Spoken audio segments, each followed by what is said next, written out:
Good day, Kabarangay, and welcome to Vox Sophia.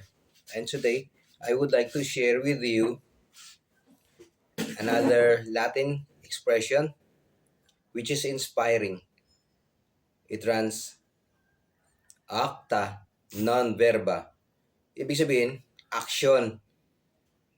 Huwag nang daldal pa. Magkakabit-kabit ito sa bigger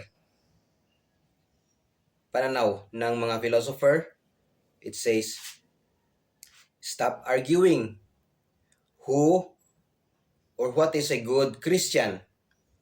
Stop arguing or on who or what is a good senator. Stop arguing kung who or what is a good person. Stop. Embody it. Ibig sabihin, ipakita mo na lang. Huwag nang puro magdaldal-daldal kung sino ang magaling, sino mabuti. Gawin mo na lang. Kasi yung salitang yan, yung expression na yan, acta non verba, is kawing-kawing sa makabagong pananaw ngayon, sa mga recent seminar na I have attended. May tanong din, what is knowledge? Ang majority has responded, knowledge is power. Sabi ng speaker, wrong. I agree sa speaker. Dahil action is more powerful than knowledge. Pero for so many long time, we have inuulit-ulit natin na hindi naman tayo nag-iisip. Inuulit lang natin na sinasabi natin, knowledge is power, knowledge is power, knowledge is power, which is wrong.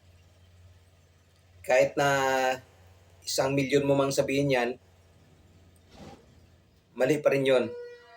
Hindi yan paramihan ng salita, kundi or hindi yan paramihan ng mga mananampalataya, kundi kung ano ang resulta. More on resulta.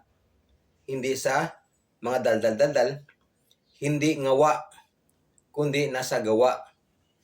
Di ba? Yun lang po sa makabagang panahon ngayon. Acta non verba. Acta non verba. Yun lang po. Hallelujah. Yeah, I am practicing to deliver a statement standing up. Just part of my routine. Bye-bye. Hold on. Okay, 1, 2, 3. There you go.